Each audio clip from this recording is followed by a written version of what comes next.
The chapter name is Chemical Kinetics, which consists of two words, chemicals and kinetics. Chemicals means chemical changes that occurs during a chemical reactions, whereas kinetics means motion of these chemical changes.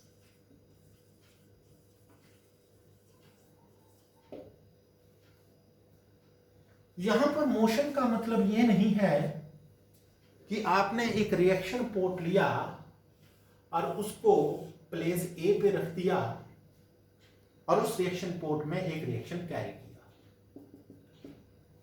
थोड़ी देर बाद इस port को उठा के आपने position B पे रख दिया। तो यहां पोर्ट की चेंज ऑफ पोजीशंस हो रही है, तो चेंज ऑफ पोजीशन कभी भी motion of the chemical changes नहीं होती। यहां मोशन ऑफ केमिकल चेंजेस को रिप्रेजेंट करने के लिए हम ये कह सकते हैं क्या रिएक्शन स्लो हो रहा है या कि फास्ट हो रहा है। चाहे पोर्ट ए पोजीशन पे रखिए, चाहे पोर्ट बी पोजीशन पे रखिए। जब एक रिएक्शन स्लो और फास्ट होता है तो उसे आप बोल देते हैं रेट ऑफ केमिकल रिएक्शंस। तो हम कह सकते हैं कि motion means rate of chemical reaction.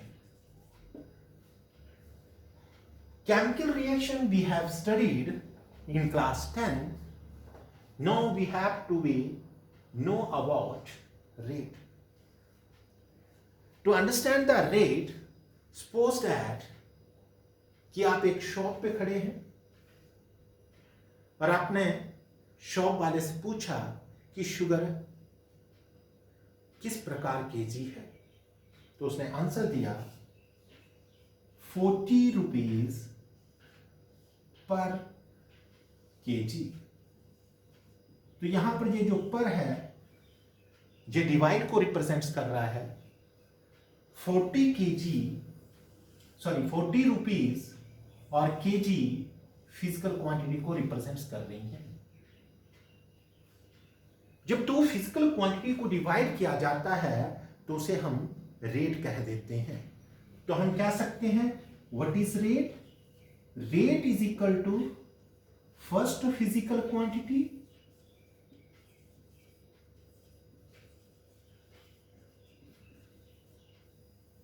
divided by second physical quantity, that is called rate. Clear it is? हम सिंपली कहेंगे कि जब दो फिजिकल क्वांटिटीज को डिवाइड करते हैं तो वो रेट कहलाता है। अब इस कंसेप्ट को हम रेट ऑफ केमिकल रिएक्शंस को समझने के लिए लगाते हैं। इसको समझने के लिए हम एक हाइपोथेटिकल रिएक्शंस ले लेते हैं। तो मान के चलते हैं हाइपोथेटिकल रिएक्शन में reactant are changes to reactant P, sorry product P. जब टाइम T1 था, मान के चलते हैं concentration of reactant is A और प्रोडक्ट की 0 थी। जब टाइम T2 हुआ तो मान के चलते हैं प्रोडक्ट X हो चुका था और रिएक्टेंट A माइनस X था, क्योंकि ये जो X है वो A से ही निकला है, law of conservation of mass कहता है। तो अब चलते हैं कि रेट को एक्सप्लेन करने के लिए दो फिजिकल क्वांटिटीज होनी चाहिए। तो यहां दो फिजिकल क्वांटिटी हैं शायद। पहला है टाइम, दैट इज T1 और T2, और दूसरा है कंसंट्रेशंस, जो कि A से A माइनस एक्स जा रही है रिएक्टेंट के लिए, 0 से x जा रही है प्रोडक्ट के लिए। तो हम लिखते हैं रिएक्टेंट्स के लिए,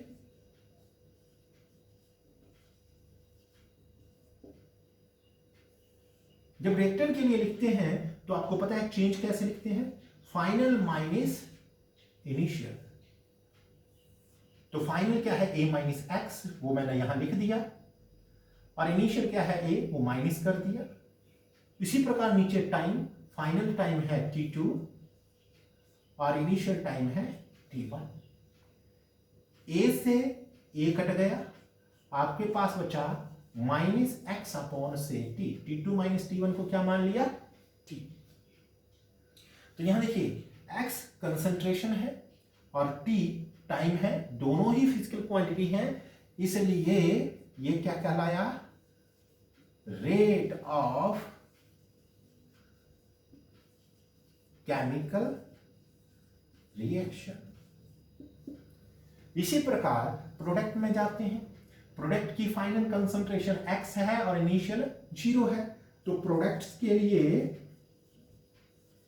जब हम ये इक्वेशन लगाएंगे तो फाइनल कंसंट्रेशन x है, इनिशियल 0 है, और टाइम फाइनल T2 है माइनस T1 है, तो आपके पास क्या बना, x अपॉन T। यहां फिर दो फिजिकल क्वांटिटी को डिवाइड किया जा रहा है, तो this is also called rate of chemical reaction. अब ये क्वेश्चन आता है कि जो रेट ऑफ रिएक्शन मैंने रिएक्टेंट फॉर्म में निकाला और जो रेट ऑफ केमिकल रिएक्शन है प्रोडक्ट फॉर्म में निकाला, तो वो हमेशा इक्वल होंगे। अब क्वेश्चन आता है क्यों इक्वल होंगे, क्योंकि ये एक ही रिएक्शन है, जितना रिएक्टेंट कंज्यूम होगा उतना ही प्रोडक्ट अपीयर होगा। तो ये पॉइंट निकल के आया कि rate of reaction always equal in terms of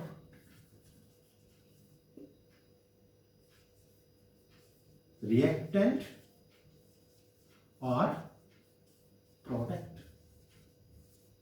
अब मान के चलिए कि इन दोनों को बराबर करते हैं, तो माइनस यहां से एलिमिनेट करना पड़ेगा, तो x upon T is equal to x upon T.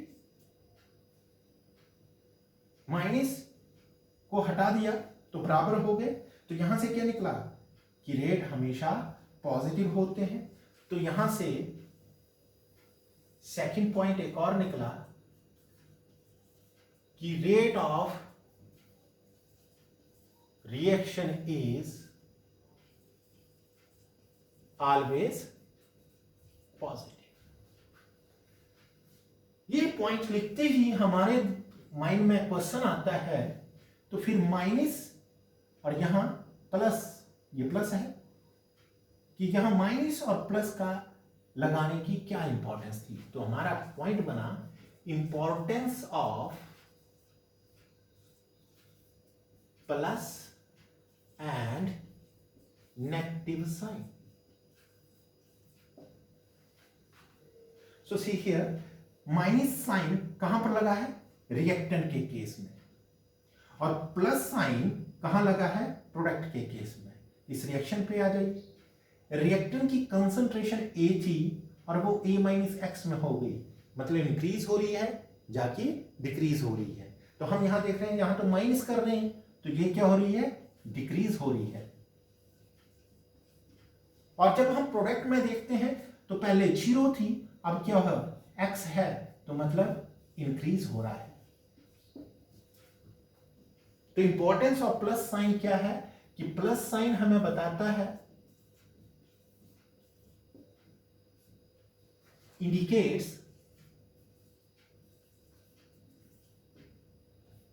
the increase in concentration of product,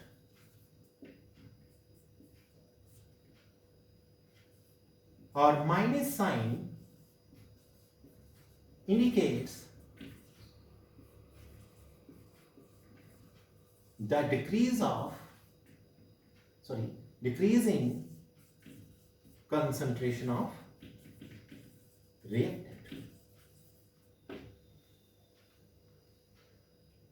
तो इस आर्टिकल से 3 पॉइंट्स हमने यहां पर निकाले हैं कि rate of reaction is change in concentration with respect to time. दूसरा निकाला है कि rate of reaction always equal in term of reactant और प्रोडक्ट्स, सॉरी यहां डी लगे, और rate of reaction is always positive. What is the importance of plus and minus sign? Plus sign indicates the increase in concentration of product and minus sign indicates the decrease in concentration of the reactants. So I think that this point is clear. Now we are just going to the problems. When one problem is given to you, then how can you write the rate of reactions? तो देखते हैं कि आपको reaction दिया A changes to B, then how we can write the rate? तो देखिए rate of reaction तो अभी पढ़ा कि यदि मैं रिएक्टेंट की टर्म में लिखता हूं तो डेल ए मीन्स रिएक्टेंट की कंसंट्रेशन चेंज होगी और विद रिस्पेक्ट टू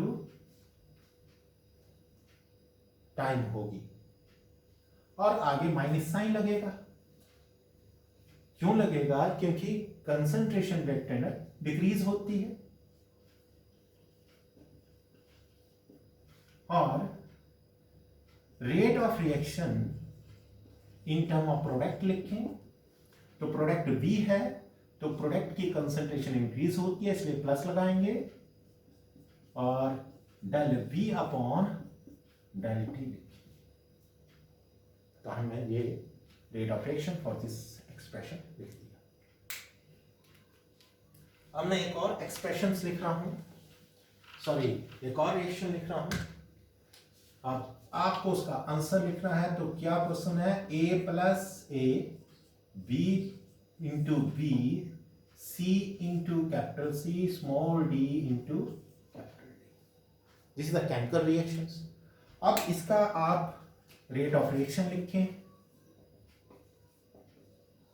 तो 4 रिएक्टेंट हैं, सॉरी 2 रिएक्टेंट हैं और 2 प्रोडक्ट हैं, तो 4 रेट ऑफ रिएक्शन हम लिख सकते हैं। तो अभी आपने पढ़ा तो आप ऐसे ही लिखेंगे कि इसका रेट ऑफ रिएक्शन माइनस, क्योंकि ए रिएक्टेंट है, del A upon del T है, या बोलेंगे minus del B upon del T है, या बोलेंगे प्लस डेल सी है डेल टी है, या बोलेंगे प्लस डेल डी है डेल टी है। यहां सी और डी में प्लस लगे हैं क्योंकि प्रोडक्ट है, ए और बी में माइनस लगे हैं क्योंकि रिएक्टेंट है। सब खुश होंगे कि ये सही है, लेकिन ये क्या है? इनकरेक्ट है। अब क्वेश्चन आता है व्हाई इट इज इनकरेक्ट। तो देखिए कैसे है, क्योंकि ए चेंजेस टू बी, अभी आपने यही रिएक्शन पढ़ा था। इसके लिए आपने रेट लिखा था अभी कि minus del A upon del T, या फिर आपने लिखा था plus del B upon del T. इस और इस रिएक्शन को कंपैरिजन करें तो दोनों में चेंज है। यहां जो रिएक्टेंट ए है उसके आगे ए लगा है जिसे हम कहते हैं स्टोइकियोमेट्रिक कोएफिशिएंट्स, और यहां स्टोइकियोमेट्रिक कोएफिशिएंट्स नहीं है भी है और नहीं है इसलिए है क्योंकि 1 मानेंगे, और नहीं इसलिए कि 1 लगाने का कोई फायदा नहीं। और दूसरा देखें बी इस वक्त यहाँ प्रोडक्ट है, यहाँ रिएक्टेंट है, तो यहाँ भी स्टोइकियोमेट्री लगा है, यहाँ भी स्टोइकियोमेट्री लगा है, यहाँ भी स्टोइकियोमेट्री लगा है। तो ये सारे ही रेट गलत थे। तो इसका रेट जब हम लिखते हैं जिसमें रेट ऑफ रिएक्शन लिखते हैं जिसमें स्टोइकियोमेट्री है, तो कैसे लिखेंगे? पहले तो इस इक्वेशन को बैलेंस करेंगे प्रॉपर। बैलेंस करने के बाद वही ट्रिक्स की ए का रेट ऑफ रिएक्शन लिखना है तो माइनस 1/a, यानी कि उसके स्टोइकियोमेट्री से डिवाइड किया है, change in concentration of A divided by change in time. इसी प्रकार जब B का लिखेंगे तो B रिएक्टेंट है तो माइनस है, उसका स्टोइकियोमेट्री है 1/v, यहां पर क्या आ गया डेल V/डेल T। इसी प्रकार C प्रोडक्ट है तो प्लस लग गया, स्टोइकियोमेट्री C है तो 1/c हो गया, और यहां पर लिखेंगे डेल C/डेल T। इसी प्रकार D के लिए लिखेंगे तो D प्रोडक्ट है प्लस लग जाएगा, स्टोइकियोमेट्री D है तो 1/d हो जाएगा, और डेल D/डेल T हो जाएगा। तो this is called rate of reaction. अब यदि हम डेफिनेशन पढ़ें कि what is the exact definition of rate of reaction, so बेटा देखिए क्या है, this is called change in concentration with respect to time. और किसकी कंसंट्रेशन है, रिएक्टेंट की। तो मैं कह सकता हूं कि रेट ऑफ रिएक्शंस क्या है, change of concentration of reactant with respect to time, या फिर बोल सकता हूं change of concentration of second reactant with respect to time, या बोल सकता हूं change of reactant concentration of the product with respect to time, या change of product of other product with respect to time. तो कह सकते हैं ना कि किसी के भी फॉर्म में लिख सकते हैं। तो यहां पर क्या हो गया, rate of reaction means change of concentrations of any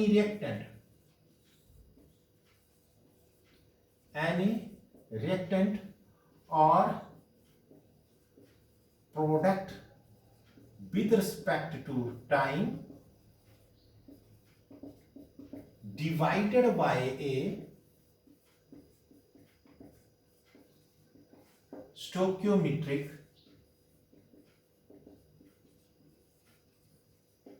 coefficient. In a balanced chemical equation. This is the definitions. Next concept कि यदि ये सारे ही रेट्स हैं तो ये सारे ही रेट बराबर होंगे, तो मैं इस इक्वेशन को लिख सकता हूं, rate of reaction is equal to minus 1/a del A/डेल T is equal to minus 1/v del V/del T is equal to plus 1/c del C/del T is equal to plus 1/c del D/del T। अब ये सारे ही rate equal कर दिए, यदि इसकी value x है तो इसकी भी x होगी, x होगी, x होगी, मीन सारी रेट की वैल्यू सेम वैल्यू होगी। इसलिए रेट ऑफ रिएक्शन को हम एक और नया नाम दे सकते हैं, that is called unique rate. हम कह सकते हैं rate of reaction is also known as unique rate. Secondly, all the value are equivalent to each other, so all these rates are called equivalence rate।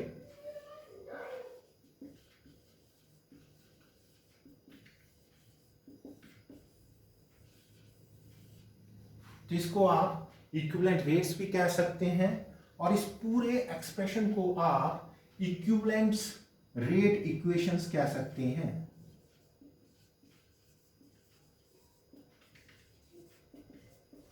Equivalent rate expression भी कह सकते हैं। ये आपके पास पॉइंट्स हैं। दोबारा फिर देखें कि लास्ट में हम कंक्लूजन निकाले, पूरा जितना अभी तक पढ़ा है। तो हमने पढ़ा है कि रेट ऑफ रिएक्शंस क्या है। तो rate of reaction means change of concentration of any reactants और product with respect to time divided by its stoichiometric coefficients. और सेकंड मैंने बोला कि यदि ये जो रेट निकाले हैं मैंने इन सबको इक्वल कर दूं तो इन सब की वैल्यू, यदि इसकी वैल्यू x है तो इन सब की वैल्यू भी x होगी। तो केवल और केवल एक ही यूनिक वैल्यू आ रही है, तो इसलिए हम इसको रेट ऑफ रिएक्शंस को दूसरा नाम दे सकते हैं यूनिक रेट्स।